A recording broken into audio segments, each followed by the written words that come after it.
नमस्कार दोस्तों, टीपीएस के एक नए एपिसोड में आप सभी का स्वागत है। आज हमारे साथ स्टूडियो में एक ऐसी हस्ती जुड़ चुकी हैं जिन्होंने अपनी एक्टिंग के दम पर न केवल हिंदी फिल्म इंडस्ट्री में अपनी एक अलग पहचान बनाई है, बल्कि अपने लेखन और निर्देशन से भी शानदार सफलता हासिल की है। जी हाँ, हम बात कर रहे हैं अभिनेता, लेखक और निर्देशक अविनाश ध्यानी जी की। आइए उनसे बातचीत करते हैं।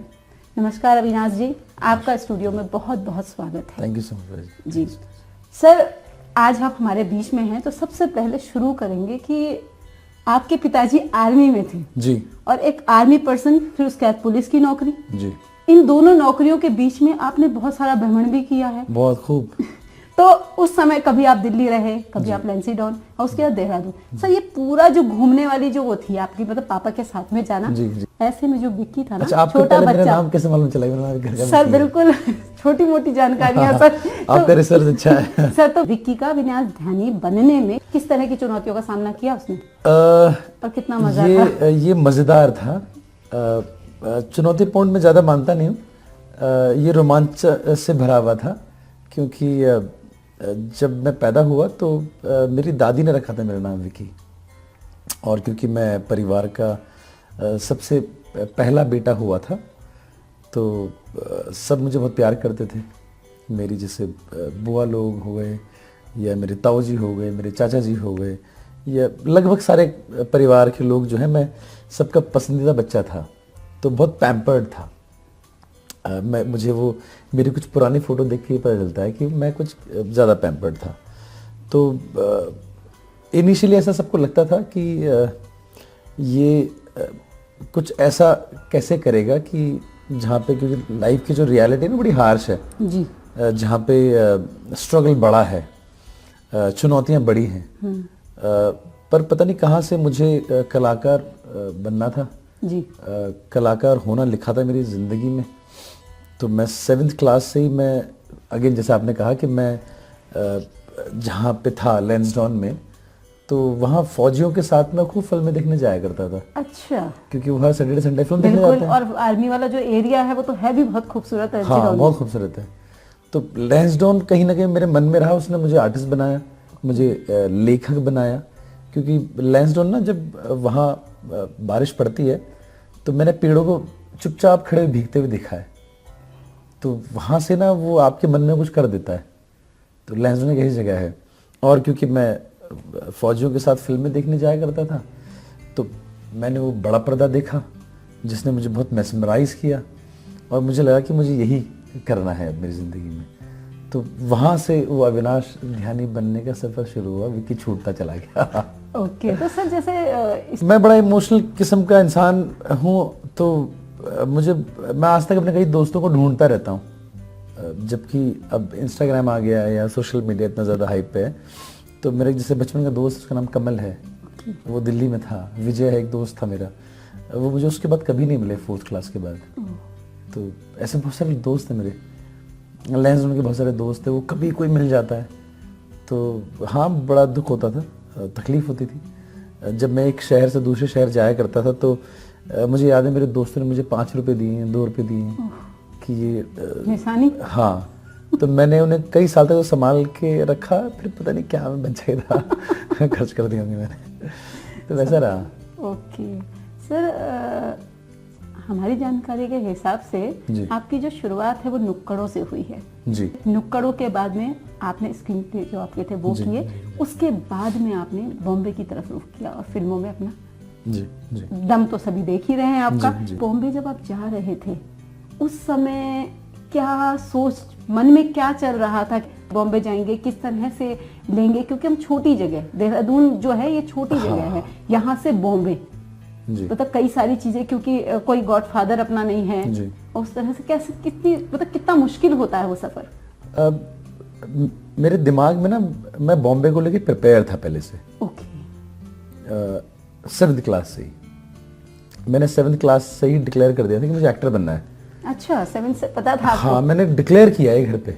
अच्छा, मतलब मुझे अच्छे से याद है वो मोमेंट कि मेरी बुआ भी है, मेरे पिताजी भी हैं, मेरी माँ जी भी हैं, और मैंने कहा है कि मुझे एक्टर बनना है।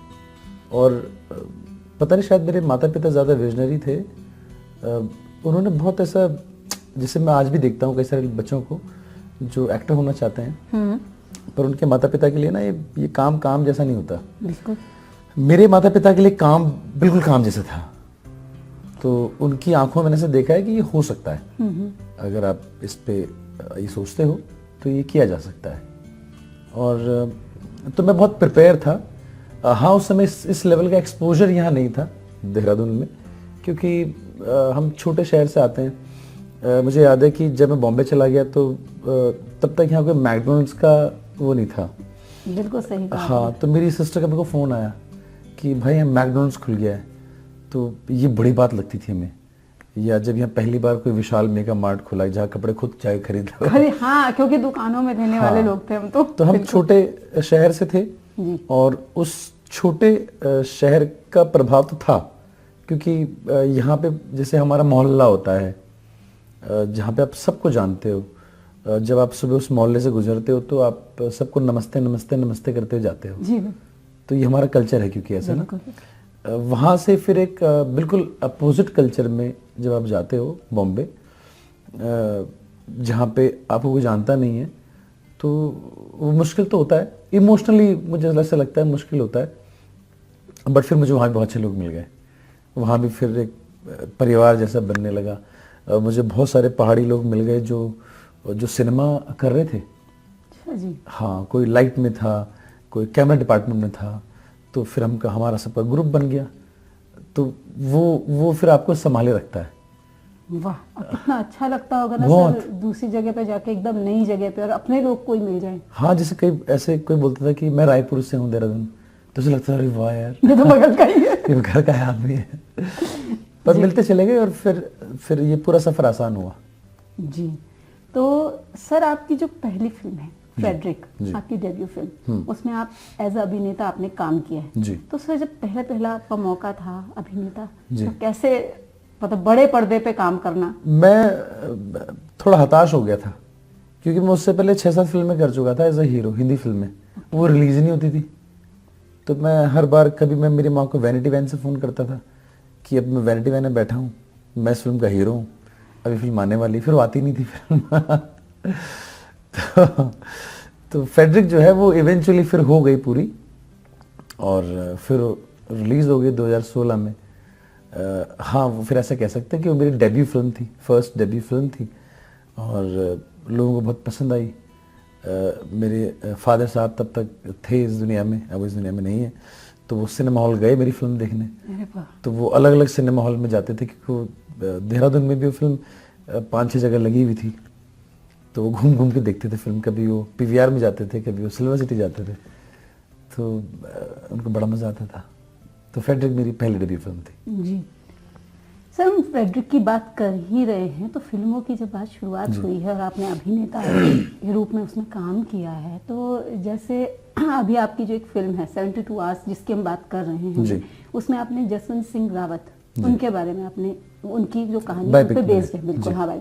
तो सर, इस तरह, जैसे उत्तराखंड की अगर हम बात करें तो उत्तराखंड के लोक नायक बहुत हैं यहाँ पे, बहुत। लेकिन आपने ये शुरुआत की है कि हाँ, इन लोक नायकों को लेके एक फिल्म बना रहे हैं, लेकिन इससे पहले तो इस तरह की कोई शुरुआत नहीं। क्यों इस तरह की शुरुआत नहीं होती है, और आपको ये प्रेरणा कहाँ से मिली? आपको कैसे दिमाग में आया कि आपको इस पे बनाना चाहिए? अगेन, मैं क्योंकि फौजी बैकग्राउंड से हूँ, मेरे पिता बेल्ट की नौकरी करते थे, आर्मी के इंसान थे, तो ये कहानी भी मेरे पिता से ही सुनी है मैंने। तो मुझे याद है हम देहरादून शिफ्ट होने वाले थे, वो फिर हमें लैंसडाउन से देहरादून ला रहे थे। तो उनका ये था कि अब यहाँ एटलीस्ट ये 12वीं कर लेगा इधर से, या ग्रेजुएशन यहीं से कर लेगा। अब वो घुमाना नहीं चाहते थे हमें ज़्यादा। तो हम यहीं पे आए हुए थे, हमारे कुछ रिलेटिव थे, और वो राइफलमैन जसवंत सिंह रावत की कहानी सुना रहे थे मेरे फादर, मुझे नहीं। अच्छा, किसी को? मेरे जो रिलेटिव थे, मेरे ताऊजी लोगों को, वो कहानी सुना रहे थे। क्योंकि मेरे फादर रहे हैं उस जगह, अरुणाचल प्रदेश, जहाँ जसवंतगढ़ है, सेला पास से नीचे।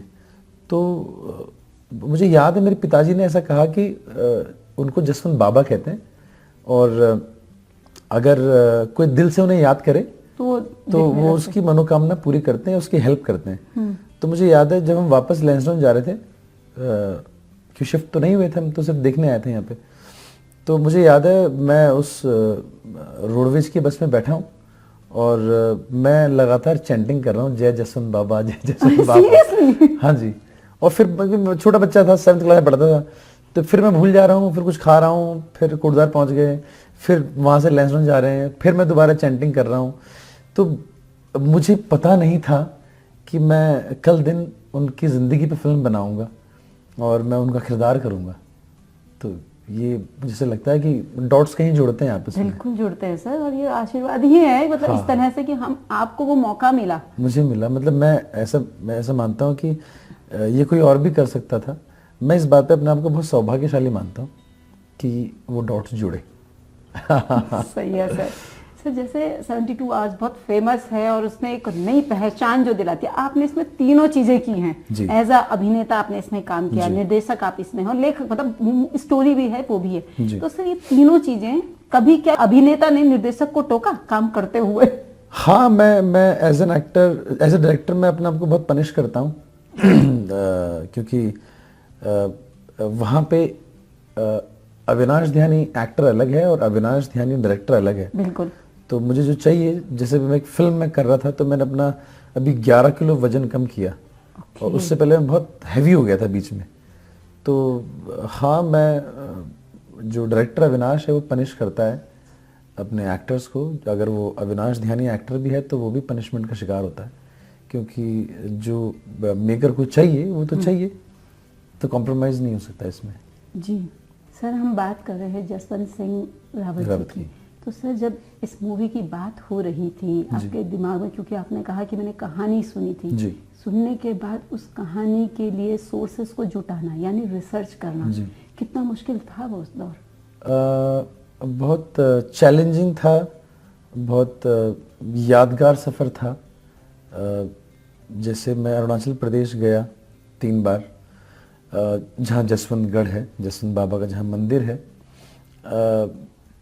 वो एक फौजी होने से ज़्यादा, एक मार्टिर होने से ज़्यादा मुझे अब वो जो किरदार है वो बहुत दोस्त जैसा लगता है।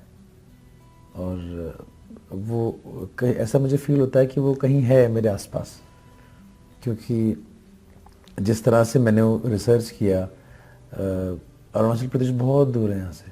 बिल्कुल है सर। तो जब मैं वहाँ गया तो आर्मी ने मुझे बहुत सपोर्ट किया, क्योंकि आर्मी उनको बहुत मानती है। तो उनके सपोर्ट से, यहाँ लोकल सपोर्ट से चीज़ें आसान होती गई। हमारा अपना थिएटर ग्रुप है यहाँ पे संभव मंच परिवार, उसके जो निर्देशक हैं अभिषेक मेंदोला, मेरे टीचर भी रहे हैं, अभी भी टीचर ही हैं।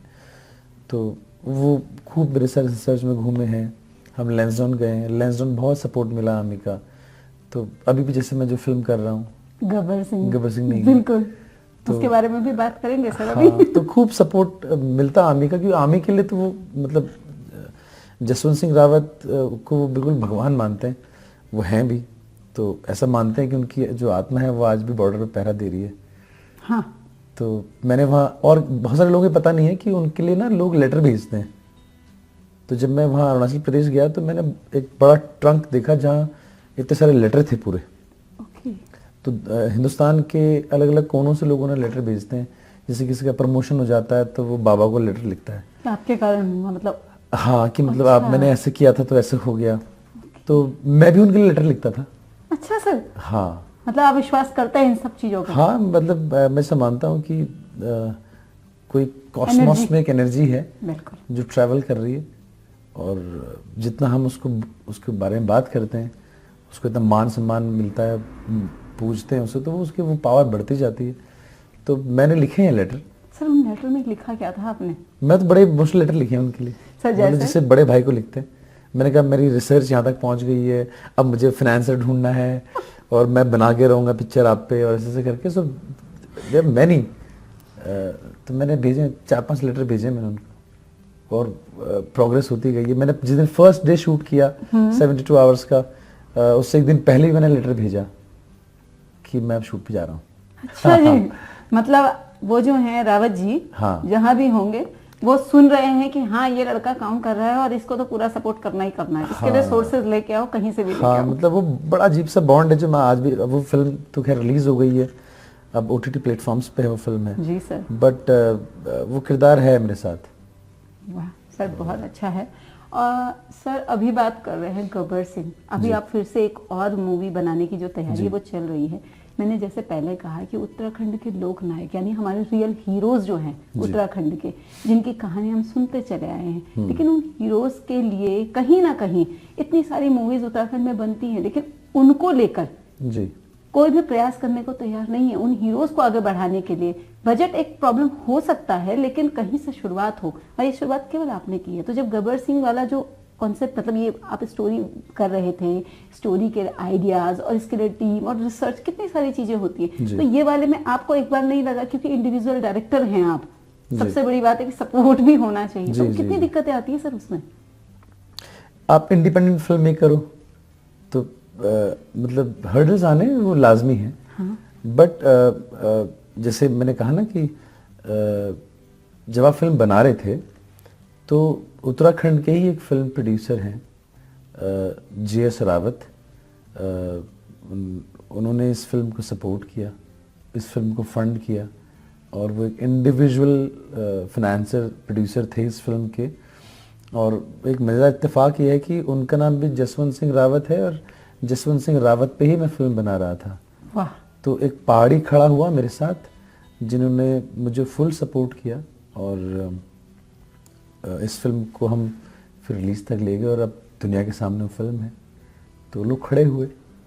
यानी अगर आप सही दिशा में काम करते हैं तो कहीं ना कहीं आपको सपोर्ट जो होता है प्रॉपर मिलता ही चला जाता है। हाँ, लोग खड़े होते हैं सच में आपके साथ। चाहते हैं। हाँ, वो बस इम्पोर्टेंट ये है कि इस सब के पीछे कि आप ना कितनी ईमानदारी से कोई चीज़ कहना चाहते हो, अगर वो उसमें है वो बात, तो लोग खड़े होंगे आपके साथ।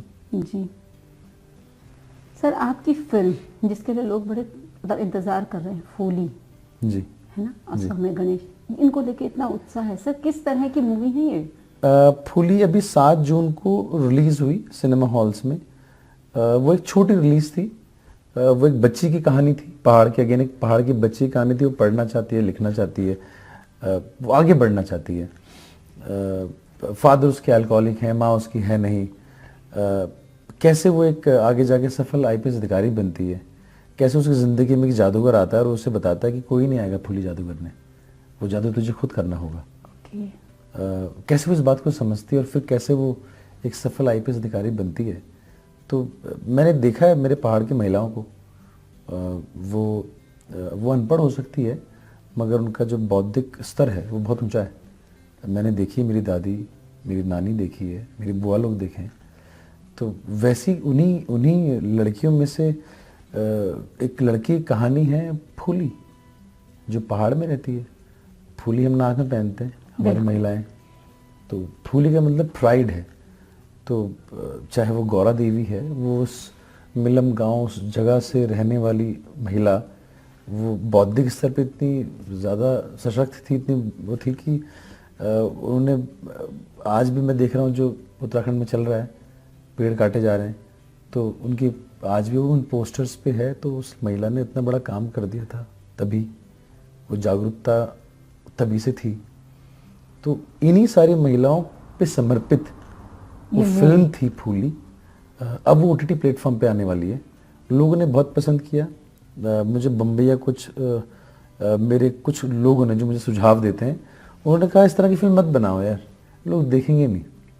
बट उसके रिस्पांस जो आए हैं फूली के, बहुत अच्छे रिस्पांस हैं सर। हाँ, लोग सिनेमा हॉल्स में जिस तरह से डायलॉग्स पे जो रिएक्शन दिए हैं लोगों ने, या उस पूरी ओवरऑल फिल्म को जो पसंद किया है, तो कोई तो कहेगा ना कि हैशटैग पढ़ना ज़रूरी है। बिल्कुल, है ना। हम कब तक वल्गर परोसते रहेंगे, कब तक हम ये कहते रहेंगे एज अ फिल्म मेकर कि ऑडियंस तो यही देखना चाहती है। ऑडियंस वो, आप एज अ फिल्म मेकर आपके पास पावर है, यू आर अ मैजिशियन, कि आप ऑडियंस को, जब हम शाहरुख खान साहब की फिल्म देखते हैं तो कैसे हमारे अंदर शाहरुख खान साहब घुस जाते हैं। बिल्कुल, और एक्टर के अंदर ज़्यादा घुसते हैं, है ना। आम पब्लिक के अंदर भी इन्फ्लुएंस पैदा करता है सिनेमा। तो मेरी फिल्म का टाइटल था, मतलब जो हैशटैग था, पढ़ना ज़रूरी है। अच्छा। क्योंकि मुझे, जैसे मेरे भाई साहब हैं मंगेश घिल्डियाल साहब, तो वो इस समय पीएमओ सेल में हैं, देश को सर्व कर रहे हैं, बहुत उम्दा दर्जा के अधिकारी हैं। तो वो जो है उसने 15 किताबें पढ़ी मेरे भाई ने, मैंने नहीं पढ़ी, तो आज वो वहाँ है, मैं यहाँ हूँ, मैं अभिनेता बना और वो उस दर्जे पे पहुँचे। तो किताबें जो हैं वो बड़ा बहुत बड़ा किरदार प्ले करती हैं आपकी ज़िंदगी में। सर एक आउटसाइडर थे आप बॉम्बे में, जी। ठीक है, बॉलीवुड में जाना, एंट्री, कौन वो व्यक्ति था जिसने आपको बोला कि यस आप चले गए, लेकिन नई जगह में जाके खुद को इंट्रोड्यूस करना कितना मुश्किल होता है सर? नहीं, मेरे लिए मुश्किल हुआ ही नहीं है। अच्छा। मैंने देखा, मैं समझ गया मुझे हीरो लेंगे नहीं, बनना था मुझे हीरो। अच्छा, मतलब आपने समझ लिया, मतलब कैसे? हाँ, मैं क्योंकि मैं अंदर तक मैंने काम किया। अच्छा। तो मैं समझ गया था ये मुझे नहीं लेने वाले हीरो। ओके। इसके लिए सारी गणित तुझे बिठानी पड़ेगी। अच्छा। तो उसके लिए पहला है नॉलेज, सिनेमा का नॉलेज। तो मैं लाइटमैन भी रहा, मैंने ट्रैक को भी धक्का मारा है ना, मैंने जिमी जिप भी ऑपरेट किया है, मैंने सारे काम, मैंने मेकअप भी किया है, आर्ट का काम भी किया है। तो मैंने कहा इसे समझ ले पहले, क्योंकि नॉलेज जो है वो पावर लेके आता है। बिल्कुल। तो बहुत सारे काम किए, मुझे समझना था ये क्या है, क्या भला है। तो मैं समझ लिया, फिर मुझे समझ में आ गया कि अब अपनी पिक्चर बनाएंगे। पर इवेंचुअली फेडरिक हो गई। अभी भी मुझे फिल्में मिलती हैं, अभी कुछ 7-8 स्क्रिप्टें मेरे पास आई। अब वहाँ क्या सीन है कि देखिए, तो मुझे कोई बहुत अच्छा फिल्म मेकर कास्ट करे, जो बहुत अच्छी फिल्में वो बनाते हैं, पर एक बीच का एक मीडियोकर ग्रुप है जो सिर्फ फिल्में बनाने के लिए फिल्में बना रहा है। मैं क्यों करूं? ये बात भी सही है ना? फिल्मों की फिल्में बन रही हैं, तो ऐसी फिल्म्स मुझे नहीं करनी। तो मैं कर तो रहा हूँ फिल्में, आइकॉनिक कैरेक्टर प्ले कर रहा हूँ, गब्बर सिंह नेगी प्ले कर रहा हूँ ना, जो आसान नहीं है। हाँ, मतलब उसमें मजा आता है, उसकी एक प्रिपरेशन है, बिकॉज ये वर्ल्ड वॉर 1 पे फिल्म है। बिल्कुल। फिल्म का नाम है VC 571, विक्टोरिया क्रॉस 571। तो ये it was the first trench war. बिल्कुल। तो मजेदार है फिल्म, कहानी बड़ी कमाल की है। मुझे तो ये, जब मैं परफॉर्म करने जा रहा होता हूँ या सुबह शूटिंग में जा रहा होता हूँ, तो मैं हर दिन बड़ा उत्साही होता हूँ, बहुत एक्साइटेड रहता हूँ, क्योंकि पहली ट्रेंच वॉर, तो मुझे मेरे किरदार में घुसने के लिए ऐसा लगता है कि उसने क्या फील किया होगा। मतलब सड़कें अब आई हैं हमारे पहाड़ों में, है ना? बिल्कुल। वो चंबा के रहने वाले थे, वहाँ नज़दीकी गांव के। मुझे लगता नहीं उसमें सड़कें होंगी, नहीं होंगी। 1914 की बात हो रही है। बिल्कुल, अभी नहीं है सर, पहाड़ों में तो सड़कें कई जगह। जी। तो वो आदमी वहाँ पहाड़ से उतर के, हमारे उस पहाड़ से उतर के वो कहाँ यूरोप चले गए और वहाँ जर्मन के खिलाफ लोहा ले लिया और मतलब बहुत ज़बरदस्त ब्रेवरी दिखा दी। तो मैंने जितनी रिसर्च की वर्ल्ड वॉर 1 पे, कि हम उस समय इंडियन ब्रिटिश आर्मी के अधीन थे, तो हम ना तो दुश्मन हमारा था, ना जमीन हमारी थी, है ना? तब भी हम लड़ रहे थे, तो हम क्यों लड़े? ये सवाल था एज अ राइटर मेरे दिमाग में। तो जितनी किताबें मैंने पढ़ी वर्ल्ड वॉर 1 से रिलेटेड, कि हमारे भारतीय सैनिक क्यों लड़े, तो हम सिर्फ प्राइड के लिए लड़े। तो मेरी फिल्म पूरी इसी पे है कि हम उन्हें प्राइड के लिए लड़ते हैं। वहाँ क्या आएगा तो देख लेंगे, अब चलो। वो पहाड़ी वाला जो खून है, वो जो खून है, अच्छा किरदार है वो। जी सर, हमने सुना है कि आप देहरादून के अंदर जी एक एक्टिंग इंस्टीट्यूट खोलने जा रहे हैं। हाँ, मैं उसके विषय में बताइए सर। देखिए, क्योंकि यहाँ कई लोग हैं जो सच में एक्टिंग में इंटरेस्ट भी रखते हैं, लेकिन अच्छा प्लेटफॉर्म नहीं है, इस कारण वो भटक जाते हैं, गलत जगह चले जाते हैं, बहुत सारी दिक्कतें आती हैं। Sir please. देखिए, मैं जब छोटा था, और जब मैं ना, मेरा एक दोस्त था, मेरे बचपन का दोस्त है भीमू, तो हम ना साइकिल में बाजार घूमते थे, क्योंकि मेरे एक ताऊ जी मुझे मिले थे बॉम्बे के, वो ब्याह में स्टूडियो में थे। तो उन्होंने मेरे फादर को कहा था कि यार दिवाकर इसको थिएटर करवाओ। तो हमें पता ही नहीं थिएटर क्या होता है। हम नैरोग्राम में रहते थे, तो मेरा दोस्त, मैं और मेरा एक दोस्त और था चंदू, हम तीनों लोग ना बाजार जाया करते थे, घूमते थे। तो अंटर पंटर दुकानों को हम पूछते थे कि ये थिएटर कहाँ होता है, रंगमंच कहाँ होता है, तो कई बार गुस्सा करके भगा देते थे। तो इतनी दिशा नहीं मिल पाई। तो मुझे ऐसा लगा कि अगर काश कोई फिल्म स्कूल होता उस जमाने में 2004-05 में, तो शायद मैं और जल्दी ग्रोथ करता और बेटर ग्रोथ होती। तो एडफा जो है, अविनाश ध्यानी फिल्म एकेडमी, वो एक एक्सपीरियंस है जो मैंने सारा अर्जित किया और उसको मैंने एक कोर्स में डिज़ाइन किया। कोर्स कुछ नहीं है, इसमें थ्योरी कम है, प्रैक्टिकल ज़्यादा है। अविनाश ध्यानी फिल्म एकेडमी में सेट पे आपको ट्रेनिंग मिलेगी। जो बच्चा एडमिशन लेगा पहले तो एग्जाम देगा। ओके, एग्जाम के थ्रू होगा ना? हाँ जी बिल्कुल। क्योंकि एग्जाम इसलिए कि उसमें दो चीज़ें हैं। एक तो मुझे सही स्टूडेंट हमें मिलेगा, बिल्कुल। दूसरा उसकी ज़ील कितनी है, उसकी लगन कितनी है। जाहिर सी बात है, आप एक कोर्स करोगे तो उसकी एक फीस होगी, बट उससे पहले वो तो बहुत की बात है, एंट्रेंस एग्जाम जो उसका पहले एग्जाम होगा। और दो तरह का एग्जाम होना है उसका। जो भी स्टूडेंट इसमें पार्टिसिपेट करना चाहेगा, पहले theory and then practical. Because जो हमारी विधा है फिल्म मेकिंग वो प्रैक्टिकल ज़्यादा है। हाँ, बिल्कुल, है ना। तो प्रैक्टिकल एग्जाम होगा, उसकी परफॉर्मेंस होगी, या अगर वो डायरेक्टर बनना चाहता है तो उसका उस तरह से शॉर्ट लिस्ट किया जाएगा उसको कि वो कोई इसको स्क्रिप्ट दी जाएगी या शूट करो। तो कुछ तो उसके दिमाग में क्या है, और उसके बाद वो एडफा ज्वाइन कर सकता है। तो एडफा इसीलिए है कि जो बच्चे जैसे ना एकेडमिक्स की बहुत कमी है बिल्कुल है इस इंडस्ट्री में। बिल्कुल। और दूसरा मुझे ना ये बात समझ में नहीं आती, स्ट्रगल मतलब क्या है। मैं हर बड़े एक्टर की कहानी सुनता हूँ या वो कह रहे होते हैं कि हमने बड़ा स्ट्रगल किया। मैं इसे स्ट्रगल नहीं मानता, लर्निंग, ये लर्निंग था। और अगर अविनाश ध्यानी को जाते काम मिल जाता, बस अविनाश ध्यानी इस बात पे परेशान था कि उसको सिनेमा का और एक्सपीरियंस लेना था, तो ज़्यादा फायदा होता मुझे। बट जो भी मैंने एक्सपीरियंस किया है वो सिर्फ एक्सपीरियंस है, जो भी मैंने झेला है या व्हाटएवर जो भी हुआ है। हाँ। ये स्ट्रगल कहाँ से आ गया, मतलब ये जो शब्द है ये सही नहीं है, ये सही शब्द नहीं है। जैसे एक बार एक कास्टिंग डायरेक्टर थे, तो मैंने उनको पूछ लिया, मैं ऑडिशन देने गया हुआ था, तो मैंने उन्हें पूछ लिया, मैंने कहा sir I am an actor and how can I start my journey as an actor. और उसके पास कोई जवाब नहीं था इसका। उसका जवाब ही था कि बैग उठाओ, प्रोडक्शन हाउस को नॉक करो और फिर आपको काम मिलेगा। पर क्योंकि हम फौजी बैकग्राउंड से आते हैं, हमारे देहरादून में इंडियन मिलिट्री अकेडमी है, वहाँ बच्चे आते हैं ना। बिल्कुल आते हैं। उनका एक टेस्ट होता है, वो आते हैं बच्चे, तो कोई फिजिक्स में अच्छा होता है, कोई फिजिक्स में अच्छा होता है, कोई मैथ्स में अच्छा होता है, कोई हॉर्स राइडिंग में अच्छा होता है ना, कोई रनिंग में अच्छा होता है। बट 3 साल बाद तो इक्विवेलेंट ऑफिसर बन के निकलते हैं और फिर अपने देश की कमांड संभालते हैं, है ना जी। तो ये यहाँ क्यों नहीं है। तो ये कुछ ऐसा है कि जिसके पास पैसा है, कुछ अच्छे फिल्म, जो बड़े अच्छे फिल्म मेकर, उनकी बात नहीं हो रही यहाँ पे, मगर आपके पास पैसा, आप बना लो पिक्चर, तो एकेडमिक्स है ही नहीं उसमें, किसी को भी ले लो।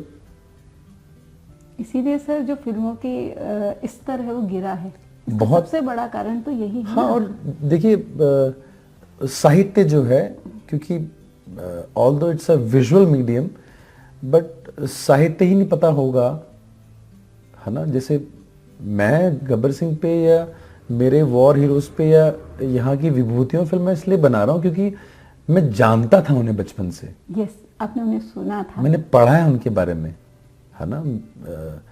और जो हमारे और भी, जैसे भी फिल्म आई है छावा जी, तो वो बहुत अच्छी जा रही है फिल्म। बिल्कुल जा रही है सर, क्योंकि आप अगर हिस्ट्री से इंट्रोड्यूस कराओगे तो ऑडियंस जानना चाहती है, उस कहानी को सुनना चाहती है। तो एकेडमिक्स का बहुत प्रॉब्लम है। और वो जो बच्चे हैं जो एनरोल होंगे एडफा के अंदर मेरे फिल्म स्कूल में, वो कंफर्म फिल्मों में काम करेंगे। ये कंफर्मेशन है सर वहाँ पे? कंफर्मेशन है सर वहाँ पे, क्योंकि मैं तो फिल्म ही बनाता हूँ ना। बिल्कुल। मुझे आलू प्याज तो बेचने आते नहीं है। तो मैं तो फिल्में बना ही रहा हूँ। इस साल हमारी 4 फिल्में आ रही हैं जी। और मैं चाहता हूँ कि जैसे बड़े प्रोडक्शन हाउसेस में होता है, मेरे बच्चे सीखें और उसके बाद मेरे भी काफ़ी सारे स्टूडेंट्स हैं इससे पहले जो निकले हैं यहाँ से, वो बहुत अच्छा काम कर रहे हैं, बहुत बढ़िया काम कर रहे हैं। तो हर फिल्म मैं ही थोड़ी डायरेक्ट कर पाऊँगा। तो मैं चाहता हूँ जो मेरा प्रोडक्शन हाउस है पद्मा सिटी फिल्म्स, उसमें और डायरेक्टर पैदा हों और नया विजन आए और फ्रेश माइंड से लोग आएँ। तो उनकी खोज जारी है। जी सर, पद्माश्री जो प्रोडक्शन हाउस है पद्मा आपका, सिद्धि, हाँ। तो सर उसमें जो आपने जब शुरुआत की थी जी। तो उस समय क्या था दिमाग में? केवल यही कि मूवीज बनानी और ये सब क्या था? किस तरह से प्रोडक्शन हाउस की शुरुआत हुई थी? प्रोडक्शन हाउस इसलिए चाहिए था, जब मैं बॉम्बे गया तो पहले जब छोटे होते हैं ना तो आपको एक्टर बनना था, आपको हीरो बनना था। आपने विजय पथ नाम की फिल्म देख ली, आपने अक्षय कुमार साहब की कोई फिल्म देख ली, उस समय जो हीरो थे तो आपको लगता है फाइट वाइट करके हीरो बन जाता आदमी। फिर आप थोड़ा और बड़े होते हो, फिर आपको पता चलता है कि इसमें पढ़ना बहुत ज़रूरी है। फिर आप वर्ल्ड लिटरेचर पढ़ना शुरू करते हो। फिर आप एंटोन चेखव से लेके पीबी शैली से लेके आशापूर्ण देवी से लेके प्रेमचंद लेके सब चाट मारते हो, सब पढ़ते हो। आप 5-5 लाइब्रेरी में का कार्ड बनाते हो, दिन भर किताबें पढ़ते हो, तो आपको समझ में आता है। फिर आप और बड़े होते हो, फिर आप बॉम्बे जाते हो, फिर आपका और दिमाग एक्सपोजर खुलता है। फिर आपको समझ में आता है कि स्टूडियो कितनी बड़ी चीज़ है। अगर हमारा अपना प्रोडक्शन हाउस हो तो कितनी मज़ेदार चीज़ होगी। फिर जो आपका सपना है वो कभी आपका इंडिविजुअल सपना था, फिर वो बंटने लगता है लोगों में। बिल्कुल। फिर 2, 4, 10, 15, इस कड़ी 20 में लोग जुड़ते चले जाते हैं। फिर एक कारवां बनता है। फिर जो सपना आपका था वो सपना किसी और का भी है, फिर वो भी उसके थ्रू पूरा होने लगता है। तो वो ज़्यादा अच्छा और अच्छा फील कराता है आपको कि यार ये अगर मेरा सपना हो सकता है तो औरों का सपना ही पूरा हो सकता है। फिर आप प्रोडक्शन हाउस बनाते हो। तो इसलिए प्रोडक्शन हाउस बनाया गया। और पद्मा सिद्धि फिल्म्स जो मेरा प्रोडक्शन हाउस है, तो पद्मा मेरे दादाजी का नाम है, सिद्धि मेरी दादी का नाम है। अच्छा, that is Padma Siddhi films. वाह, मतलब दादा दादी के नाम से शुरू किया, क्योंकि आशीर्वाद तो पूरा था ही।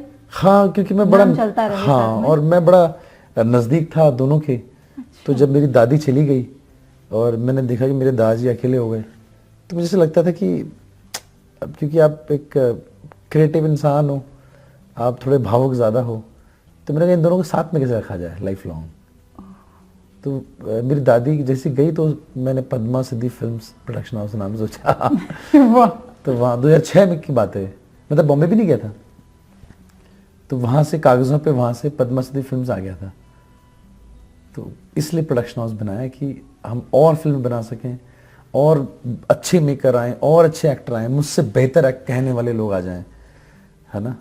क्योंकि आपकी आपका एक टाइम स्पैम है, आपकी एक जर्नी रहेगी, उसके बाद फिर वो कहाँ आगे जाएगी, है ना। जैसे बॉम्बे में आर के स्टूडियो है ना। तो फिर सेकंड जनरेशन, वो लेगेसी। तो लेगेसी का मतलब ये नहीं कि आप ही की औलाद बनाए आगे चीज़ें। मैं चाहता हूँ लेगेसी मतलब मेरे लोग जो और जिनको सिनेमा समझा दूँ, बस वो चलते चले वो जाएं, भी सिनेमा समझें फिर उसके बाद, वो समझाएं लोगों और वो समझाएं, वो उसको और आगे लेके जाएं। मतलब ये चलता रहे कारवां, रुके ना कभी। हाँ, और बहुत पोटेंशियल है हमारे पास। और जिस जगह हम बैठे हैं उत्तराखंड में, तो जैसे फिल्म सिटी की बात हो रही है यहाँ पे, मुझसे आज तक किसी ने पूछा नहीं कि फिल्म सिटी बननी चाहिए नहीं बननी चाहिए। मैं कह रहा हूँ कि उत्तराखंड ही अपने में फिल्म सिटी है। बिल्कुल। कहीं चले जाओ। जब मैं सेंट्रल बना रहा था चकराता में फिल्म सिटी थी। हाँ, मतलब जहाँ आप खड़े हो जाते हैं वहीं से शुरू होती है हर एक चीज। हाँ। सीधी सी बात तो यही है ना, क्योंकि हमारा देखने का नजरिया क्या है। और मैं जो सिखाना चाहता हूँ एडफा के माध्यम से, मेरे फिल्म स्कूल के माध्यम से, जहाँ आप हो वहीं सिनेमा है। ये सही है सर, सब सोचेंगे यस हमें भी बनना है और हम भी कर सकते हैं। हाँ, और इसमें जैसे एक बच्चा है जो एक्टर होना चाह रहा है, और एक दूसरा इंसान है जो एक्टर होना चाहता था। तो वो जो होना चाहता था और वो कहीं चला गया, वो मर्ज हो गया कहीं, ये उसके लिए भी है। यानी कि आप अपने सपनों को अगर पूरा करना चाहते हैं तो आपके पास मौका तो है। हाँ, बैठना पड़ेगा। मैं चाहे सड़क पे बैठा हूँ, सपने पूरे जरूर करूँगा, कन्फर्म। वाह। हाँ, जो इसे सुनेंगे सर एपिसोड को, जितने लोग होंगे ना जिन्होंने सपने देखे थे और कहीं ना कहीं धूमिल हो गए उनके वो सपने, अब बस उसकी धूल छांट के वो सीधा एडमिशन लेने आएंगे आपके पास। हाँ, काफ़ी लोग के इंक्वायरी आ रही है।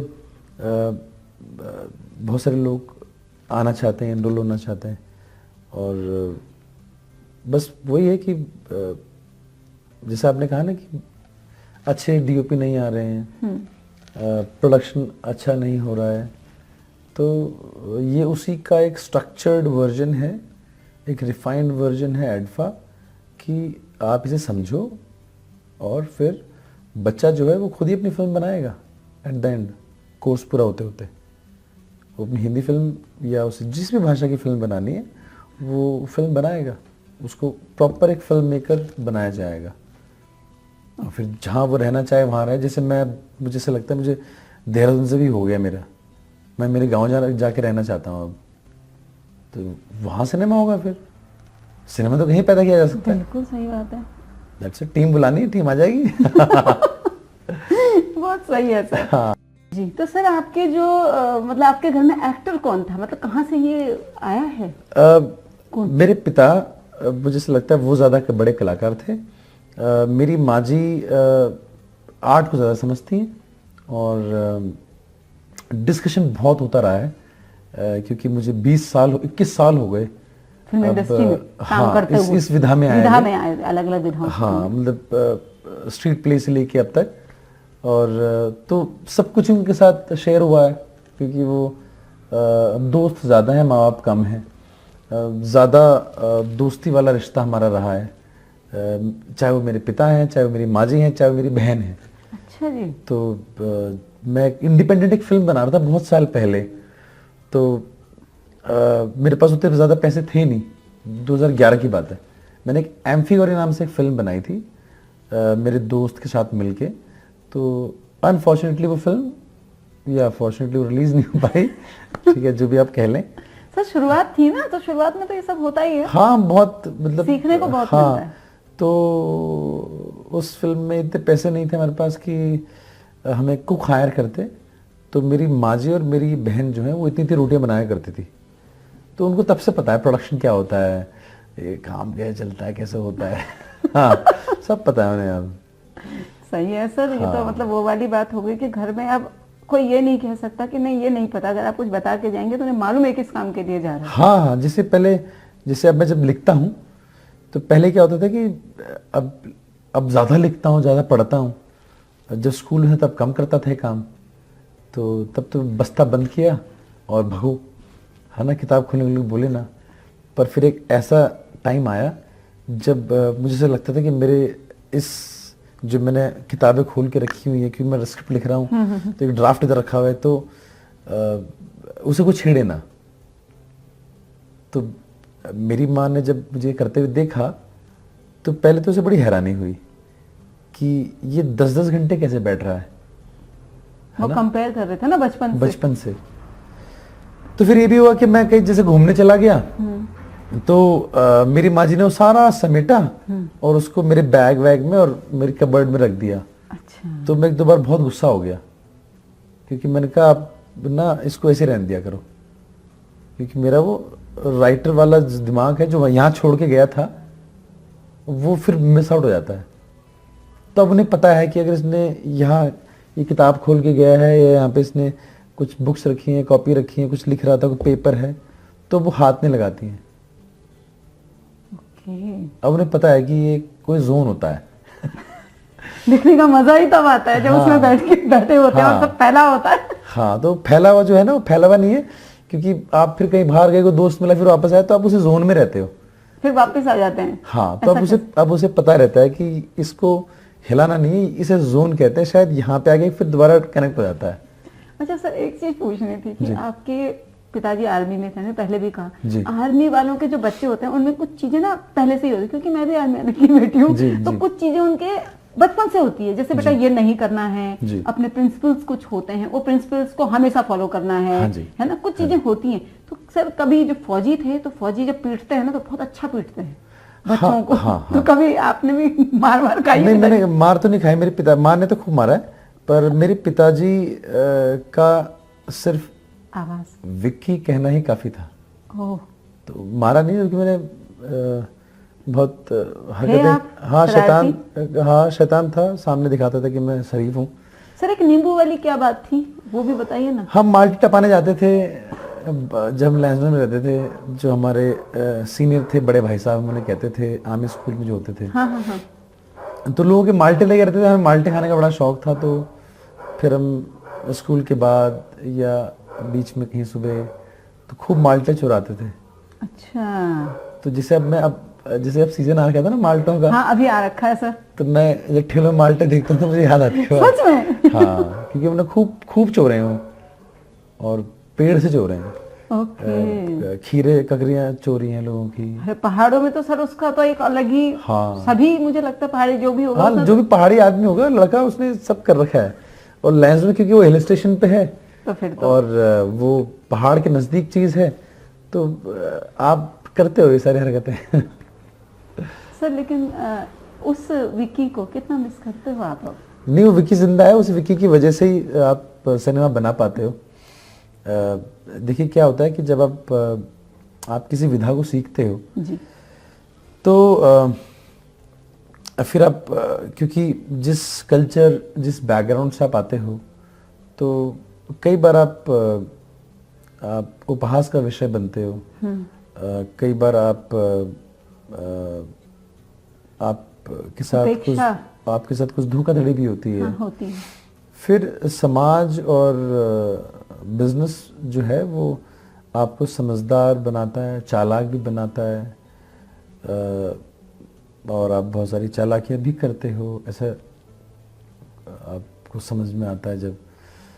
तो पर फिर धीरे धीरे आप वापस से अपने उस रूट को समझते हो, जहाँ पे वो विक्की अभी भी है, जहाँ से उसकी कहानी शुरू हुई थी। फिर वापस आप उन रूट को समझ के फिर रियलिज्म को पैदा करते हो। वो कहानियाँ वहीं से पैदा होती हैं। जैसे मैंने एक दादा और दादी से मैं बड़ा प्यार करता था, तो लैंसडॉन जो है वो कोहरा लगा रहता है लैंसडॉन में, और लैंसडॉन ने मुझे लिटरेचर दिया, आर्ट दी। तो मैं जब तेज दौड़ रहा हूँ तो ऐसे दूर देख रहा हूँ, धूप आ रही है और मेरा बस्ता जो है बहुत जोर जोर से बज रहा है। तो बहुत दिन बाद धूप आई है और मैं घर पहुँचता हूँ तो मैं अपनी माँ को बोलता हूँ कि मैं धूप ले आया हूँ, क्योंकि वो लैंसडॉन के ठंडे पानी में कपड़े धोती थी। तो मेरी माँ मुझे कहती है कि तुम धूप ले आए और धूप तुम्हारे दादा दादी को लेके आ गई है। तो मैं देखता हूँ ऐसे करके, तो मुझे मेरे दादा और दादी दिखते हैं। तो वापस वो रियलिज्म, वापस वो कहानियाँ, वापस वो संस्मरण आपको मेकर बनाते हैं, आपको कहानीकार बनाते हैं। फिर आडंबर से आप दूर भागते हो, फिर वो आपको अट्रैक्ट नहीं करता ग्लैमर, वो जो सो कॉल्ड ग्लैमर है बॉम्बे फिल्म इंडस्ट्री का। फिर आपको पता है कि ये एक मिट्टी का लेप है जो लगाया गया है, ये कुछ दिन बाद उखड़ जाएगा। तो ये जो ग्लैमर है, ये कुछ ग्लैमर नहीं है, ये सिनेमा इज समथिंग एल्स, वो कुछ और है। वो वही था जो आप वो सोचते थे, वही कई दिनों बाद जो कोहरा छटा है और धूप आई है, वो जो आप फील करते थे, एक्चुअल सिनेमा वही। तो वही है सिनेमा, वही था। बस आप कुछ बाहर गए थे समझने के लिए, समझ के आ गए आप, और यही समझाना है। वाह, ऐसा टीचर अगर हो तो कोई भी स्टूडेंट पढ़ना चाहेगा सर। ये अनुभूति है, सेल्फ रियलाइजेशन है। अब मुझे वो ऑल्दो मैंने वेलवेट का ही पहना हुआ है, जिसे मैं हमेशा एक काउंटर मारता हूँ, और ये भी कुछ वेलवेट जैसा ही है। जी जी बोलिए। तो पर फिर भी बोल रहे तो वो जो वेलवेट की जैकेटें और वेलवेट के सोफे ना मुझे अट्रैक्ट नहीं करते। सही कहा आपने। हाँ। अट्रैक्ट नहीं करते हैं, लेकिन हाँ, हम यूज तो कर ही लेते हैं थोड़े हाँ बहुत। हाँ, तो वैसा है। ठीक सर, हम अभी बात कर रहे थे, अब जैसे कोई मूवी बनाते हैं, मूवी की बात करते हैं, जी। यानी कि जैसे पैसा लगाने वाला कोई भी व्यक्ति जो होता है, जी। क्योंकि कई बार जो मूवीज होती हैं वो रिलीज नहीं, वो कितना दूर तक देखता है, आपको क्या लगता है, और उसका कितना धैर्यवान होना आवश्यक है? एक देखिए, जैसे मेरा जो एक्सपीरियंस है, हाँ, अपने मेरा तजुर्बा है, मुझे ऐसा लगता है कि डायरेक्टर होते नहीं हैं, डायरेक्टर बनते हैं। प्रोड्यूसर होते नहीं हैं, प्रोड्यूसर बनते हैं। मतलब कि जिन भी लोगों ने मेरे साथ फाइनेंस मेरी फिल्मों में डाला है, वो कोई प्रोड्यूसर नहीं थे। उनको कोई चीज समझ में आई है, इसलिए उन्होंने पैसा डाला है। तो प्रोड्यूसर होते नहीं हैं, प्रोड्यूसर बनते हैं। और जो बनते हैं वो बहुत विजनरी लोग होते हैं। एक प्रोड्यूसर का होना, अगर एक सही प्रोड्यूसर आपके साथ है तो वो आपके साथ बहुत दूर तक जाएगा। क्योंकि जितने भी मेरे प्रोड्यूसर रहे, उन्होंने किसी कहानी पे पैसा लगाने से पहले मेरे पे पैसा लगाया है। और कई सारे ऐसे भी रहे हैं जो करोड़पति नहीं थे या कोई अरबपति नहीं थे। प्रोड्यूसर कोई भी बन सकता है, विजन उसको समझ में आना चाहिए, कन्विक्शन कितना है आपको अपने सब्जेक्ट पे। तो जैसे मैं सच बताऊं तो मैं कोई फाइनेंशियल प्रोड्यूसर नहीं ढूंढता।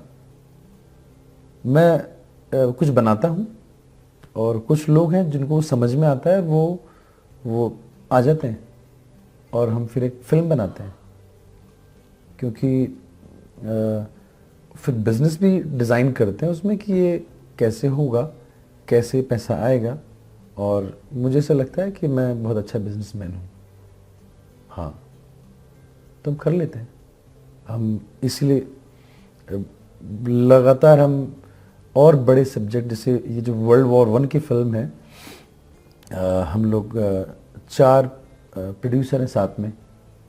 और वो इससे पहले प्रोड्यूसर नहीं थे। वो आपके विजन को समझते हैं। और 2 तो मेरे दोस्त ही हैं उसमें। ओके। तो आप बनाते हो, आप उससे बात ही करते हो, आप दोस्तों से बात करोगे, किससे बात करोगे? करेंगे। फिर वो उस बात को समझते हैं और वो कहते हैं कि चल बनाते हैं इसको यार। तो चल बना ले, आजा। और फिर हम बनाते हैं। मेरा दोस्त है मनीष कुमार, जो वीसी में प्रोड्यूसर है। तो वो प्रोड्यूसर से ज़्यादा मेरा भाई है, पहले दोस्त है पहले, है ना। तो आप उसके सब कुछ शेयर कर रहे हो, सारे सपने, ड्रीम, और फिर आप बनाते हो। ये जैसे वो जो 72 आवर्स मैंने फिल्म बनाई जी, तो उसके जो प्रोड्यूसर थे, उनका कन्विक्शन मेरे पे था। क्योंकि वो एक गढ़वाली लड़के की कहानी थी जो उस भीषण युद्ध में लड़ा, इंडो चाइना वॉर में। तो जितना क्लोज मैं फील करता हूँ या जितना क्लोज आप फील करते हो, उतना क्लोज वो भी फील करते हैं। तो उन्होंने कहा बनाओ बेटा इसे। तो मुझे तो कोई स्ट्रगल ही नहीं करना पड़ा इस बात पे, क्योंकि जैसा मैं फील करता हूं वैसा वो फील कर रहे थे। तो इसमें कन्विंस किसी को क्या करना है? तो जैसे कई सारे लोग हैं, वो इसके पीछे एक पता नहीं उन्हें क्यों लगता है कि कोई फाइनेंसर या प्रोड्यूसर मिलना, या वो एक प्रपंच रच रहे होते हैं इस चीज को पाने के लिए। पर ये प्रपंच रचने का विषय है ही नहीं सर। एक सिंपल है कि आपका कितना कन्विक्शन है। अगर आपका कन्विक्शन है ना, तो सामने वाले का कन्विक्शन भी वैसे ही आएगा, फॉर श्योर आएगा। तो मेरे जो प्रोड्यूसर रहे हैं, या उन्होंने देखा है कि मैं कितने कन्विक्शन के साथ उस चीज को बना रहा हूं, तो मैं बहुत पागलपने की हद तक जाता हूं। मैं सब भूल जाता हूं। आप इतनी गहराई से सोचते हैं ना उसे, तो इसमें क्या होता है कि उन्हें लगता है यस, यहाँ अगर हम करेंगे हाँ जी। थोड़ी सी कोशिश तो शायद ये सफल ही होगी, क्योंकि उनको आप पे विश्वास है। हाँ, और देखिए किसी भी क्राफ्ट का सफलता या असफलता से कोई लेना देना बिल्कुल नहीं है। सर, बिल्कुल। तो अगर हमने पैसे कमा लिए तो अच्छी बात है, नहीं भी कमाए तो हम उसको और बेटर तरीके से समझ के आगे बढ़ेंगे। तो यही भाव रहता है, क्योंकि अल्टीमेटली हम एक सिनेमा बनाना चाहते हैं और उसे प्रस्तुत करते हैं लोगों के सामने, क्योंकि डीप डाउन उस विधा से प्यार करते हैं। जैसे आधे एक्टर तो ऐसे हैं कि अगर उनको बोल दो सिनेमा कल बंद हो रहा है सिनेमा, तब क्या करोगे तुम? तो ये एक्टिंग छोड़ देंगे। मैं तो नहीं छोड़ूंगा। सारे रंगमंच के ऑडिटोरियम बंद हो रहे हैं अब, तब क्या करोगे? मैं तब भी अभिनय नहीं छोड़ूंगा। मैं फिर मेरे मोहल्ले में नाटक करूंगा, वहां अभिनय करूंगा। तो अभिनेता होना जो है वो मेरी सोल का निर्णय था, मेरी आत्मा का फैसला था कि मुझे अभिनेता होना है। वो किसी व्यावसायिक या मैं फेमस हो जाऊंगा फिर मुझे लोग ऐसे देखेंगे, वो नहीं था। हाँ, अट्रैक्ट करता था नो डाउट, बट मैं अंदर से होना चाहता था। ये अंदर से चाहता था कि मुझे अभिनेता होना है जी। तो मेरी सोल ने मुझे इसकी परमिशन दी कि तो ये हो, तो मैं यही हूँ। बिल्कुल सही। तो मैंने नहीं चुना आर्ट को, आर्ट ने नहीं, चुना मुझे। आपको चुना है। वो कहीं भी खड़ा होकर कुछ भी कर सकता है। हाँ, मतलब वो सिखाता है आपको ऑडियंस आपके परफॉर्मेंस को देख के अट्रैक्ट होके ऑडियंस आती है। जी। ये नुक्कड़ की खासियत है। हमने खूब इस देहरादून में ऐसा कोई चौक नहीं जहाँ हमने नाटक ना किया हो। बहुत गुणी लोगों के साथ नाटक किया हो, तो बहुत भयंकर, बहुत जबरदस्त कलाकार थे। सतीश धौलाखंडी हैं, एक बहुत मंझे हुए कलाकार। या जो हमारा ग्रुप है संभव मंच परिवार, तो कोई स्टेज नहीं है ना, कोई कॉस्ट्यूम नहीं है। तो जब आप वहां से अभिनय करना शुरू करते हो और आप ऑडियंस बना लेते हो। जब हम नाटक करते थे संभव, हमारा ग्रुप अभी भी एक्टिव है बहुत। अच्छा। हाँ, बहुत एक्टिव है। उसके सभी बहुत सारे एक्टर हमारे हैं, सब काम कर रहे हैं। तो हम गांधी पार्क में रिहर्सल करते थे। ये बात मैं बता रहा हूँ, मैं 10th में था 2004 में। तो हमारे पास कोई शेल्टर नहीं था नाटक की रिहर्सल करने के लिए, तो हम गांधी पार्क में नाटक करते थे। तो जब हम रिहर्सल करते थे स्टेज पे, तो लोग आ जाते थे। फिर उन्हीं लोगों ने हमें धीरे धीरे चंदा पैसा दिया। फिर हमने टाउन हॉल का पैसा भरा और कॉस्ट्यूम लेके आए। फिर वही लोग नाटक देखने आए। हमारा पहला ग्रुप था संभव मंच परिवार, जिसने थिएटर को प्रॉफिट में लेके आया। अच्छा जी। तो हमने रंगमंच से पैसे कमाए, क्योंकि बिजनेसमैन तो हैं हम।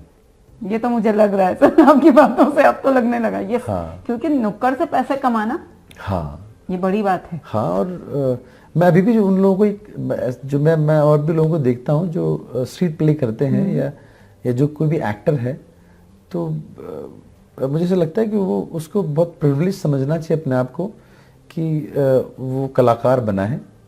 उसको उस तरह से बिहेव करना चाहिए, क्योंकि ईश्वर के नज़दीक होते हैं कलाकार।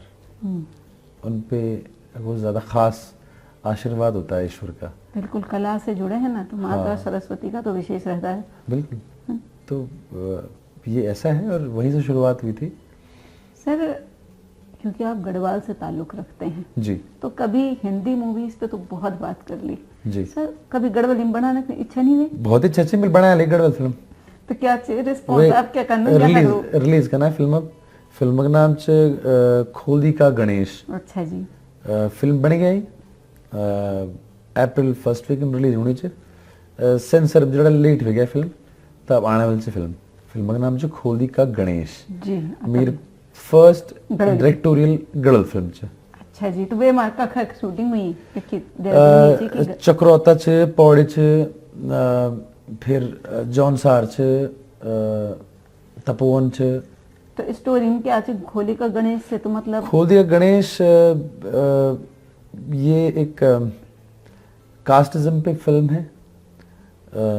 ये फिल्म ये कहना चाहती है कि जो हमारे जो ढोली लोग हैं, जो ढोल दमा बजाते हैं, दास, जो हमारे दास लोग हैं, वो उनको कास्टिज्म से ना देख के उनको हम कलाकार की दृष्टि से पहले देखें।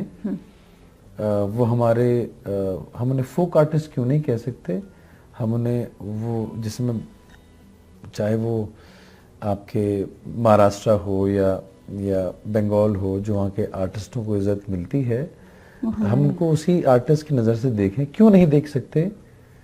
हमें देखना चाहिए। और ये जो कास्टिज्म का झमेला हमने कई सालों से पाल के रखा है, इसे ख़त्म करें, है ना, इक्वालिटी की बात करें। इस पे फिल्म है वो, बहुत ही खूबसूरत फिल्म बनाई है मेरी टीम और मैंने। मेरा स्टूडेंट है शुभम सिंहवाल, वो उस फिल्म में हीरो है। सुरुचि सकलानी, वो भी मेरे स्टूडेंट है, वो उस फिल्म में हीरोइन है। तो मैंने पहली बार किसी फिल्म में अभिनय नहीं किया है, मैं सिर्फ राइटर डायरेक्टर हूँ उस फिल्म का और प्रोड्यूसर। और बहुत जल्द आने वाले अप्रैल 1st वीक या 2nd वीक में रिलीज हो जाएगी फिल्म। तो अब ये लगाइए कि ऐसा ही नहीं है कि लोग कहते हैं कि लोग जो अपना बड़ा सिनेमा यानी हिंदी सिनेमा में जो जाता है वो लौट के वापस नहीं आता, वो इस तरफ रुख नहीं करता, लेकिन ऐसा नहीं है। आप दोनों तरफ बराबरी से चल रहे हैं, क्योंकि अपनी जड़ों को नहीं छोड़ेंगे। मैं बड़ी पिक्चर प्लान करूंगा अभी, यहाँ पे कर रहा हूँ पहाड़ की, जैसे क्योंकि मुझे ऐसा लगता है कि एक्शन ज्यादा आपके होने चाहिए, लाउडर, बजाय कि आप बात करो। तो बड़ी फिल्में बनानी है पहाड़ को लेके। यहाँ पे जो भी हो रहा है अच्छा सिनेमा हो रहा है, नो डाउट। मैं फिल्म रिलीज करूँगा, मैं बिल्कुल खड़ा नहीं रहूँगा कि जहाँ पे मेरी ऑडियंस आए फिर रिबन काटें, फिर हम रोज़ रिबन काटें। इस प्रथा से थोड़ा दूर हूँ मैं। सिनेमा अपने दम पे चलता है, बिल्कुल। और उसका एक्टर, उसका डायरेक्टर, उसकी हीरोइन या उसके जो कलाकार हैं, वो एक सर्टेन टाइम तक कहीं जाते हैं, उसके बाद प्रमोशन क्यों करना होता है, बट उसके बाद सिनेमा अपने चलेगा दम पे। बिल्कुल। तो हम बना रहे हैं, बड़ी पिक्चरें बना रहे हैं।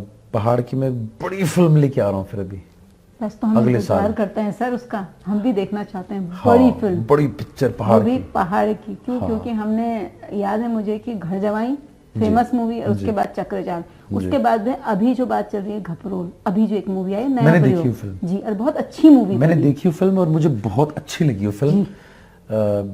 बहुत प्रोफेशनल काम था। कमी हर फिल्म में होती है, बट लेकिन नए बच्चों को मौका देना। नहीं, उन्होंने जो फिल्म बनाई है और पूरी टीम ने जो काम किया है, आउटस्टैंडिंग। मैं देखने गया उस फिल्म को और I thoroughly enjoyed the film. वाह, तो अब आप ये सुन लिया तो आधा तो ऐड ऐसे ही हो गया सर घपरोल का। हाँ, मतलब मैं चाहता हूँ कि हमारी फिल्मों का प्रमोशन हो, ऐसी फिल्में बने और अच्छी फिल्में बने। और उसका जो डायरेक्टर, मेरी उससे बात हुई, काफ़ी सारे एक्टर तो हमारे यहीं के थे जी, और बहुत बेहतरीन कलाकार हमारे पास हैं। तो मैं अब कुछ एक और बड़ी फिल्म प्लान कर रहा हूँ, खोलिए गणेश आने वाली है, अप्रैल में रिलीज हो जाएगी फिल्म। उसके बाद एक बड़ी गढ़वाली फिल्म बनाएंगे। जी बिल्कुल सर, हम भी इंतजार करेंगे एक बड़ी अच्छी फिल्म की, और एक अविनाश ध्यानी जी की फिल्म का। हाँ, जी हाँ। सर, अब जाते जाते हमारे जो युवा पीढ़ी है जी, जो लोग फिल्म इंडस्ट्री में अपने को मतलब जाना चाहते हैं, उस फिल्म इंडस्ट्री में फ्यूचर बनाना चाहते हैं, उन लोगों के लिए क्या सुझाव देना चाहते हैं आप? उन लोगों के लिए सुझाव कुछ नहीं है, सुझाव कोई किसी सुनता नहीं है। सुझाव उनके लिए ये है, अगर सुझाव हैं तो मेरे पास, वो ये है कि मेहनत करो, विजनरी बनो। बहुत डिस्ट्रैक्शन फैला हुआ है सोशल मीडिया में, से दूर रहो, है ना। जितना इस्तेमाल करो उतना इस्तेमाल करना चाहिए इसे। किताबें खूब पढ़ो, किताबें आपको बहुत कुछ देती हैं।